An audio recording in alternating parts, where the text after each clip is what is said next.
Do you sell part-time? If you do, it can be a significant challenge. I mean, what are the chances your prospects are actually available when you're trying to reach them, right? So selling part-time has some very unique nuances, challenges to it versus when you sell full-time. And it's mostly based on your availability. So in this video, I'm going to share with you some strategies if you sell part-time that you can use to get better results sometimes than even full-time salespeople do. How's that sound? So make sure you stay tuned. We'll jump into it in just a moment. If you don't know, my name is Shawn Casemore. I help sales professionals like you learn how to earn more money in less time. If that sounds interesting, click the subscribe button. You'll get notified each and every time I release a new video. And if you like this video, give me a thumbs up. Let me know it so I can create more content just like this for you part-time salespeople. Now, let's jump into it. There's 3 areas that you really need to focus on if you want to sell part-time and be effective. The first is your availability. Let's be honest, if you're not available all day, every day, you might believe that, oh my goodness, my prospects, they're going to reach out when I'm not there, going to miss the opportunity.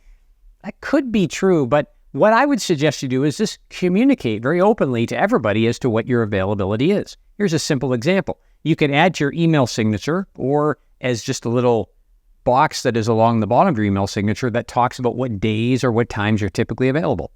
Or you could use a link like Calendly and just note in your signature, hey, reach me on these days and times, use this link. People go in and they see the days and times you're available. You see, your prospects may be reaching out when you're not there, but it doesn't mean they're not patient enough to wait for you.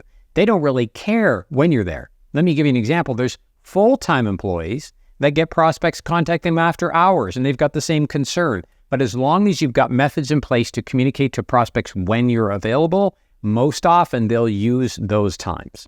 The second thing you need to consider is momentum. How do you ensure momentum with each and every prospect? Again, the key there is communication. When you're interacting with a prospect and it seems to you like things are going to move forward, just communicate as to what are the next steps. And obviously in every interaction you have, try and schedule them with the prospect. So you can say, look, typically from here, the next step is for us to have a deep dive conversation around your specific needs. If that makes sense to you, if you're okay with that, how does next Tuesday at 10 or next Thursday at noon look for you, right? I say that in the call or through email, I book it, there it is on my calendar. So as long as you communicate your availability and you're very clear with your prospects as to what to expect next, most often they'll follow your lead and take the times that you provide them. So it's all about communication. The third thing you've got to consider is missed opportunities. What happens if you're away on Wednesday, you don't work Wednesdays, and prospect gets back to you? Well, look, it's no different than somebody, again, who's full-time that gets a prospect reaching out on Sunday. And then if they're not working Sunday, let's assume, you've got to decide what's important to you. My motto is always, hey, if a prospect's reaching out to me and I think they're serious, I'm going to pursue it. If that means I spend some time on my off day working with the prospect, that's okay. I'm simply going to take that time and bank it and use it against time I'm supposed to be working. Now, you got to clear this with your boss, but most bosses I know, most sales VPs won't have a problem if you're using some bank time and you're obviously closing deals with that bank time. They're not going to have a problem with you taking some of that real time off. So try those 3 strategies for those 3 challenges. I think you're going to find that's going to help. But wait, there's more. When it comes to selling part-time, there's 3 tips that I want to share with you. Everything seems to come in 3s in this video, but that's the way it is. So first off, you have got to be very diligent on your time, right? You've got to know when you're working and you've got to make sure you're highly productive in those days. Don't get distracted. Don't get bogged down. Plan your on days, the days you're working, the night before, so that when you can hit the ground running, you can be effective.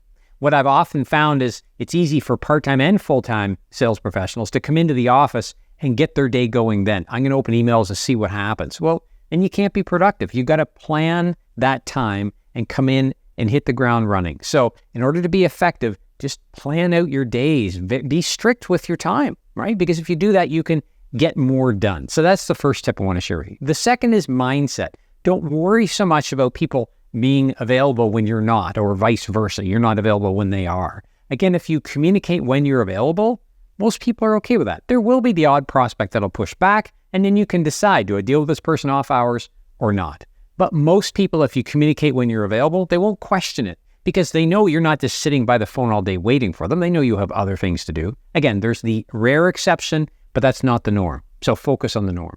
The last thing I want to give you is this. When it comes to selling part-time, you can actually really zero in, right, on prospecting and closing activities. A lot of people that work in sales full-time end up getting other stuff added to their plate, more internal meetings to participate in. Maybe they get some account management activities added to their plate. Maybe they're doing some customer service. Maybe there's more reporting they have to do. When you're part-time, my experience has been a lot of times you're left just to sell, which is good for you because it allows you to really focus down and spend your time on the activities that will help you generate sales. So there's 3 tips to use really to help you ensure that you've got the right mindset going into this. But wait, there's still more. If you're in a situation where you're trying to move a prospect forward and you're only there part-time, you're only there in certain days, you want to really focus on using scarcity as a way to influence your prospects to connect with you or to close the deal on days you're there. So what does that look like? Well, back in the days when I used to sell cars, I didn't work every Saturday. And a lot of times prospects want to come out to see you on Saturday. And the last thing I wanted to do after working a full week was work a Saturday that I was supposed to have off. So if I had somebody that looked like, oh yeah, I think I might drop by this Saturday, I wouldn't say, oh, sorry, I'm off. I don't want to seem like that guy.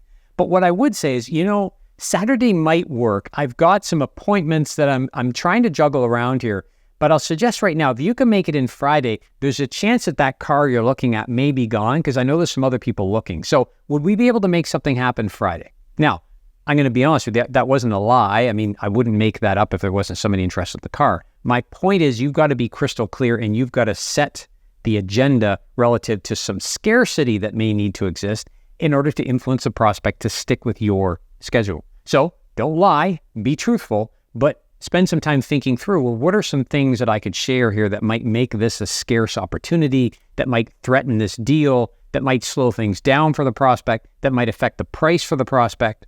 Okay, when you start to think about those things, you come up with some ideas, and if you share them using the right language, you're going to create scarcity, which influences the prospect to come see you when you want them to. One more thing to share.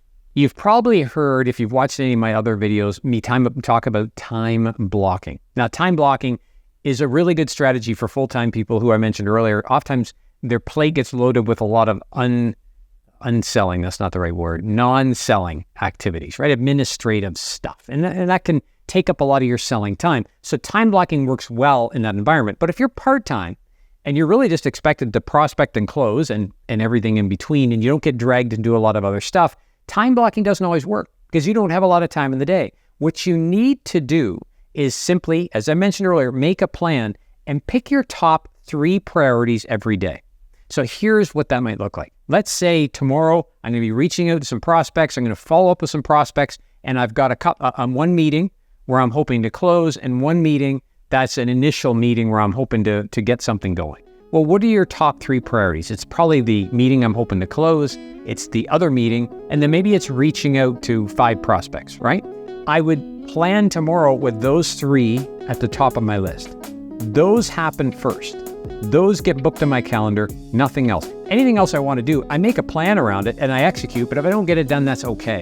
So instead of time blocking when you're part-time in sales, I'd strongly suggest you just focus on your top 3 priorities each day you're going to be in there. Plan them before you get there. Don't let the day run you, right? You run the day. And ultimately, you're going to find you can be more effective and stay on track. So there you have it, tips on how to be more effective as a part-time sales professional. Hope you've enjoyed them. Make sure you comment below with any tips you use being a part-time sales professional. What works well to help you stay on top of things? And if you've liked this video, make sure you click subscribe. You'll be notified each and every time I release a new one. Until next time, let's get out there and go sell something. Talk to you soon. Take care.